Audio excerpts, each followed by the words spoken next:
കൊയ്ത്ത് കഴിഞ്ഞിട്ടേ കാറൊക്കെ ആകെ പൊടിയിൽ മുങ്ങി കിടക്കുകയാണ്. കൊയ്ത്തും മെതിയൊക്കെ മെഷീനിലായതുകൊണ്ട് നമ്മുടെ ഉമ്മർത്ത് വെച്ചിട്ട് തന്നെയാണ് നെല്ലൊക്കെ വൃത്തിയാക്കിയത്. അപ്പോൾ അതിൻ്റെ പൊടി മുഴുവൻ വണ്ടികളിലായിട്ടുണ്ട്. അപ്പോൾ ഇതുവരെ തിരക്ക് കാരണം തുടയ്ക്കൽ കഴിഞ്ഞില്ല. പൊടിയൊക്കെ ആദ്യം തട്ടിയെടുത്തു കേട്ടോ, എന്നിട്ടാണ് വെള്ളം കൊണ്ട് തുടയ്ക്കണേ.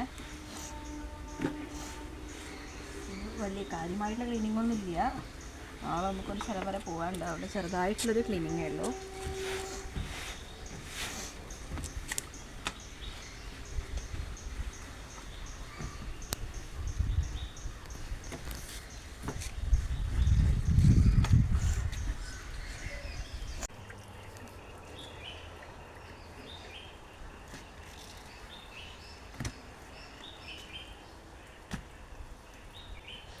ഇത്ര എത്തുള്ളൂ കേട്ടോ കൂട്ടുകാരെ, എനിക്ക് ഇത്ര ഹൈറ്റ് കാലിന് നീളം ഇത്രയേ ഉള്ളൂ, അതുകൊണ്ട് ഇത്ര എത്തുള്ളൂ. ബാക്കി ഇനി വേണമെങ്കിൽ കാറിന് മുകളിൽ കയറി നിന്ന് തുടയ്ക്കേണ്ടി വരും ഞാൻ.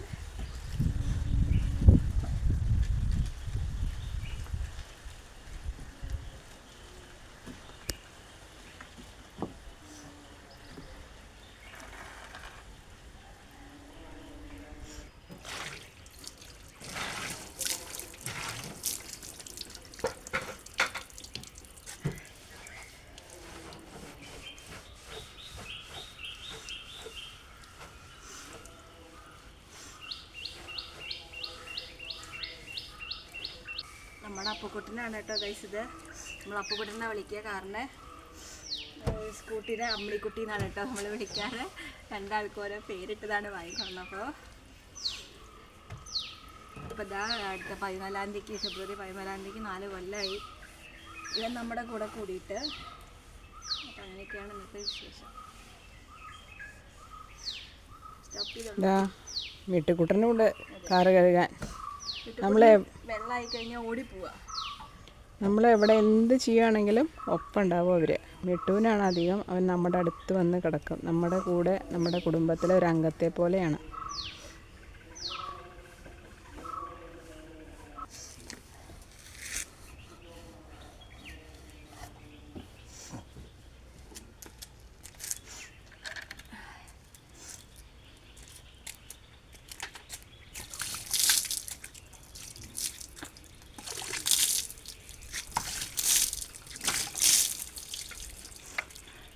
ഓസൊന്നും എടുക്കാൻ നേരമില്ല കേട്ടോ കൂട്ടുകാരെ, അതുകൊണ്ടാണ് ബക്കറ്റ് എടുത്ത് ഒഴിക്കണത്.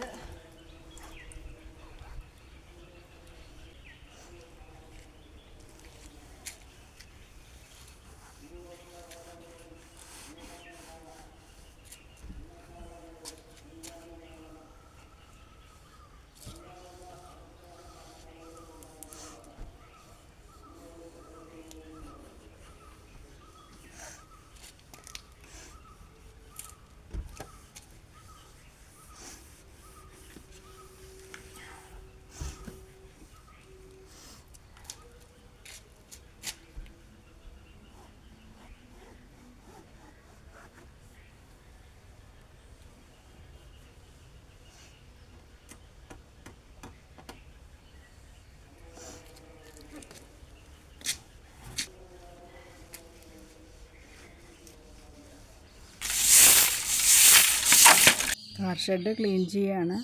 കാറ് ക്ലീൻ ചെയ്ത് കഴിഞ്ഞാൽ അങ്ങോട്ട് നിർത്താമല്ലോ.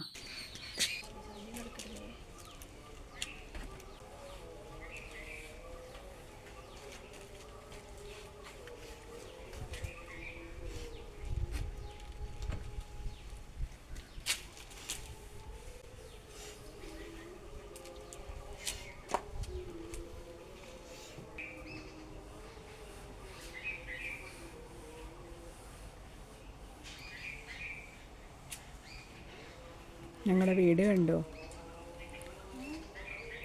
ഇതാണ് കേട്ടോ ഞങ്ങളുടെ വീടിൻ്റെ ഫ്രണ്ട് വ്യൂ. കാറിൻ്റെ ബാക്കിൽ നിന്ന് കാണുന്നതാണ്. പഴയ വീടാണ്, 60 കൊല്ലം മുമ്പുള്ളൊരു തറവാടാണ്. 4 കെട്ടും 8 കെട്ടും ഒന്നല്ല, സാധാരണ ഒരു പഴയ തറവാട്. അകത്തെ സ്ഥലങ്ങളൊക്കെ, അകത്തളങ്ങളൊക്കെ ഞാൻ പിന്നെ കാണിച്ചു തരാം.